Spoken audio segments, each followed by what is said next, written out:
to the Yeah, last yeah. segment of the show because this Sunday is the NXT Great American Bash live from Texas. We got a card full of some pretty dope, interesting matches. We're gonna start with the pre-show match. We have Metaphor, which is Noam Dar, Oro Mensa, Jakara Jackson, love Jakara Jackson, and Lash Legend versus Nathan Frazier, Dragon Lee, Valentina Feroz. I don't know if this is actually the name, and Ulissa Leon. Wanted to know, who do you have for this? I don't know who those last two females are. Those are Brazilians. I don't know. I don't remember. Valentina sounds mad familiar. I feel like I saw her on the timeline. Hmm. Well, first and foremost, happy to see that Jakara and Lash Legend are finally getting Popping out, pay-per-view yeah. screen time. Even if it is on a pre-show, shout out to them just because I've been wanting to see more of them. So good for them. If I had to choose who's this gonna go to. Hmm. See, I've been hearing about this about how this little faction over here, this whole thing with Elisa and Valentina. I've been feeling like this. I've been hearing a lot of energy for those Mm-hmm. two. So I don't know if they're trying to build the ladder or it's for Noam Dar, Oro, Jakara, and Lash Legend. Because they've been working on them for some months now, right? Mm. As a Yeah. group. Yeah. I'm gonna go with them. I'm gonna go with them. Yeah. Metaphor. I'm gonna go with Metaphor as well. As you said, the Jakara and Lash are two people that I've been keeping my eye on. They're super dope. Oro Mensa and Noam Dar is just actually very entertaining. He's been very entertaining since NXT UK. I remember him in the Supernova sessions. His story that he's been having with Nathan Frazier is very entertaining for the NXT Heritage Cup. I predict that Metaphor is going to take the victory, take the W. But I am very pleased that Jakara and Lash are getting their shine. We're gonna work our way from Mm-hmm. the bottom of the card to the top. So we're gonna start with Gabe Stevenson, I believe it is, or Gable Stevenson versus Baron Corbin. Who do you have? I'm gonna go with Gable Stevenson. Mm, Yeah. Yeah. I think Corbin's here just to put people over. But I am interested. I do like Corbin over in NXT so far. What do you yeah. think? I like Gable Stevenson. I love how this was a less than 1 week buildup because Gable Stevenson went on NXT television this past week and was going to give his big decision on if he was going to stay in NXT full time or if he was going to go back to college Mm-hmm. to compete or possibly go to the Olympics to win another gold medal. And then Mm-hmm. this versus Baron Corbin kind of came up. Um, Gable's a very talented guy. The stuff that I've seen from him is very impressive. However, Baron Corbin getting back into NXT was probably the best thing that's happened to him in a very long time because we're seeing the real Baron Corbin or the Baron Corbin that I think we were all kind of gravitating towards when he was in NXT with that lone wolf gimmick, and the vignettes that he's been getting has been pretty really cool. I So agree. I'm glad that he's back, but I definitely see Gable going over in this match. Next, we have Dominic Mysterio versus Mustafa Ali versus Wesley. Who do you have for the NXT North American Championship? Who do you have? I think they wouldn't give the belt to Dominic just to make him lose it the same week. I think that's kind of wild. Mm-hmm. So I think by default it's gonna go to Dominic. And I think Mm-hmm. it's interesting to put him in NXT just because I think I was having a discussion with Zaire about this. Now I didn't get to unfortunately see him win the belt, but I was just like when I got the message saying that like he got the belt, I'm like that like why? And I was at first mad at it. And Zaire said no, it's brilliant because like, think about it. Like, this is Rey Mysterio's seed, and we already hate him just because he was pretty much expedited to being at the top just by default, just because of who he came from, right? And we're at a point where we can't stand Dominic Mysterio to the point that he just like exists and we don't let him talk. We just start Right. yelling until he may possibly give up or in hopes that he gives up. Right. and we're upset at him because like you skipped developmental, you skipped all the hard parts that everyone else had to do to get here. You just got here because of your father. Boo, fuck you. You know what I mean? And it's just like now you did what we wanted you to do, but not in the way we wanted you to do. And you go down to NXT and you bullshit your way to get a title. And it's actually a brilliant way to build a heel. Like, I actually, like, when he explained it like that, I'm like, you know what? This is actually kind of awesome, and it's nice too because Dominic's not a bad wrestler. We all seen the way he works. He actually is lovely, and we expect no less considering that he's Rey Mysterio's son.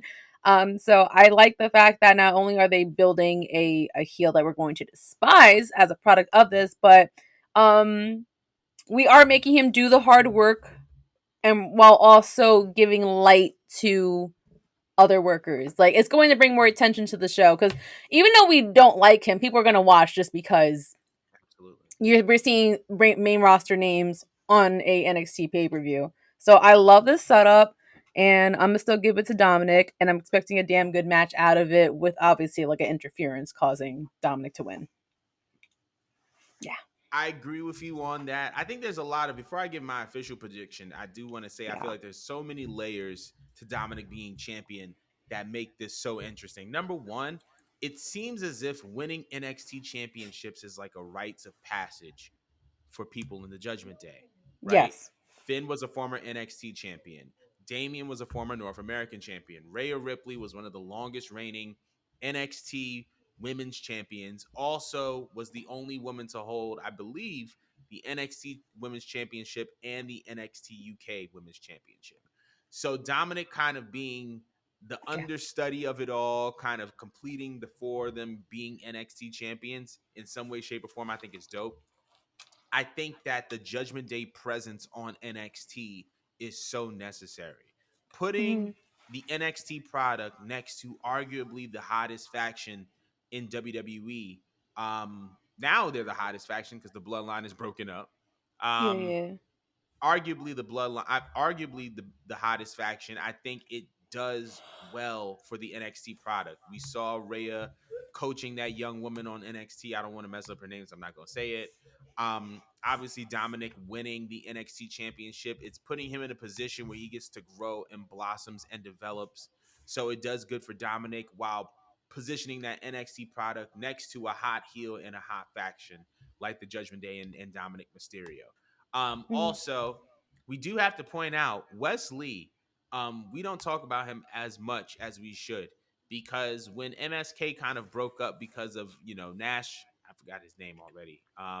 The other member of Nash MSK Carter. was, yes, he was released from WWE for things we will not talk about on this show. But I think there was like that fear that he was kind of going to fade into the background, and he didn't. He stepped up and became one of the best NXT North American champions of all time. I consider him and Adam Cole to be the best. Great matches, great Ooh, defenses, great stories. that's a Obviously, him being in the strong ring with comment. it. Listen, I'm Him and telling Adam you, Cole. Now, above or below Miss Gargano now? Because you can't just mention Adam Cole without Johnny wrestling.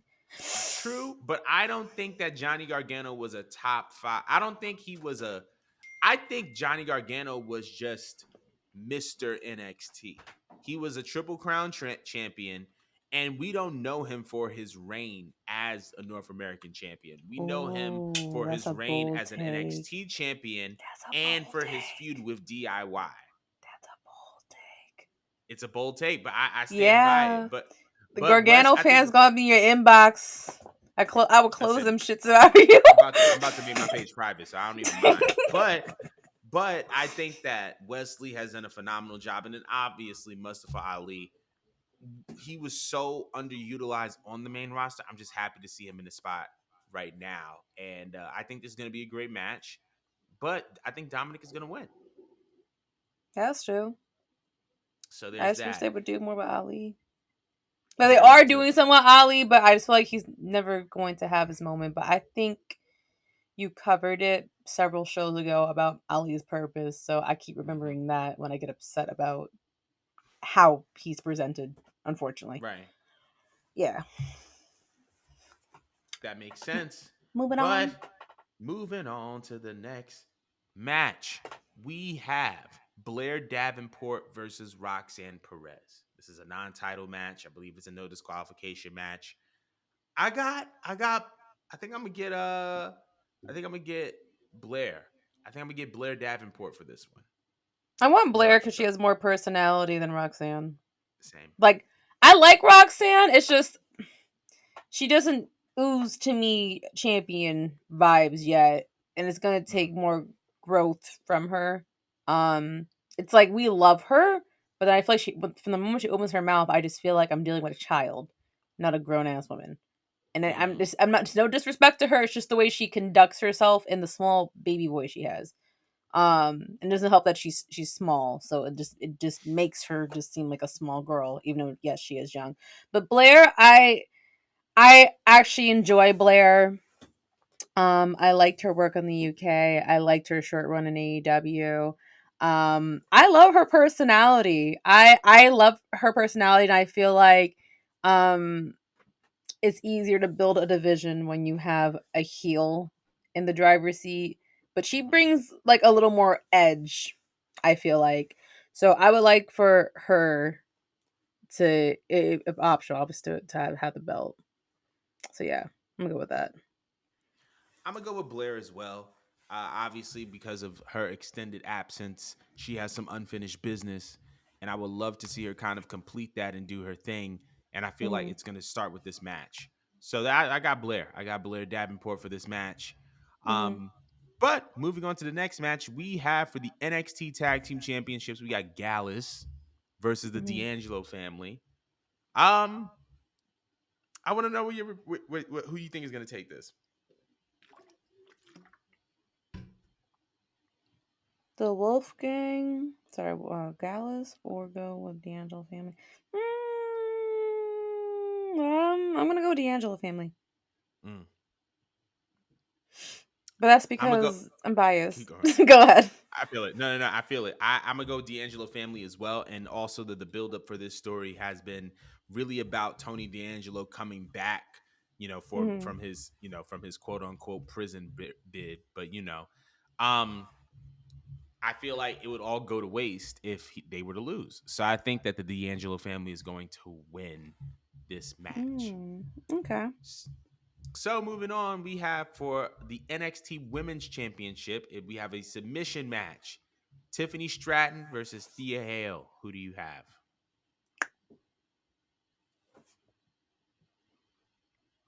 I'm gonna go with Tiffany. Hmm. Even though I actually really like Thea Hale, I feel like whoever is working backstage, Sean, I suppose, um, looks at Tiffany Stratton pretty high, and I feel like they're still trying to build her as a convincing champion. Mm-hmm. And I just want to pause and ask, how do you feel about her championship run? Like, do you feel like since seeing her with the belt, she's done anything with the belt, or that she's seemed like she's ready to carry on this responsibility with the belt? I think she's ready. Um, I think she's ready. However, I think like just based off of like her interviews and stuff that she said in the past, like I feel like those comments have kind of set the tone for who she is, not as a character, but just as a performer and a person. She knows Okay. she has work to do. She knows she has a way to go. And I don't think that she's coming out here just like, yeah, I'm better than everybody else. From a character perspective, yes, because she's a heel. But I think that her understanding that she has to grow kind of like frames it as like, okay, if this is kind of like her standard, then I think that for somebody who is dedicated to her growth, I think that Tiffany is doing a good job. And on top of that, considering the circumstances that came from it, I feel like she's doing the best that she can. Right? Like the moment that Mandy got released and I guess they didn't put Gigi and JC into that main event scene, it's like one of those like next person up kind of situations. And I feel like she stepped up to the plate and she's done what she could do. But I agree. I like you said, I like the Hale as well, but I just feel like Tiff got it. You know what I mean? And I feel like she's gonna win this match. Hmm. Okay, I like it. I like it very much. And the next and the final match of the night is Carmelo Hayes versus Ilya Dragunov for the NXT Championship. This is gonna be a banger, but I want to know who you got. This is hard. 'Cause every time I look at like our Carmelo setup, I'd be sitting there thinking like, all right, like he has to lose the belt at some point. Like this man like Hmm. needs to go up to the main roster. Like he needs to Agreed. just go right now. But then I think about like the placements of things, and I'm like, all right, we're getting closer to SummerSlam. SummerSlam's gonna happen, and then what after would you put Carmelo in to like send him off to the main roster for? So I Hmm. think he might hold on to it longer, and I feel like he may stay in NXT up and through, and we'll see him maybe at the Royal Rumble. That's a really good prediction. I could actually see that happening as well. And I agree. I think that Carmelo Hayes is going to win the NXT champion, like retain the NXT championship. I don't think Yeah. that Carmelo is going to drop that title until there is someone else in the company being NXT who can win the NXT championship. So Someone new or someone that's already like being built. anybody, Like it's just anybody. I feel like it just needs to be someone. The only way that Carmelo is going to drop that title is if it's to someone who, by the time he's ready to drop it, is ready to be the NXT champion. Right now, I don't see anybody. no, I feel like it's like I didn't mind the hot potato between him and Braun because it's just like those were like your top guys of that The top company guys, that yeah. made that belt look fucking amazing. Like unless like maybe you bump Wesley up or something, I don't know. And that's the only other way. Wes Wesley having a nice little underdog story would be cool. He could turn himself into a triple crown champion. I think I would be down for that. That'd be a nice story. So, Yeah, but that I fuck with that it. concludes the match predictions. But let us know in the comments below how do you feel about these matches for NXT the Great American Bash. And once again, we're gonna be on our Twitter space during that time. So yeah, be sure to join us.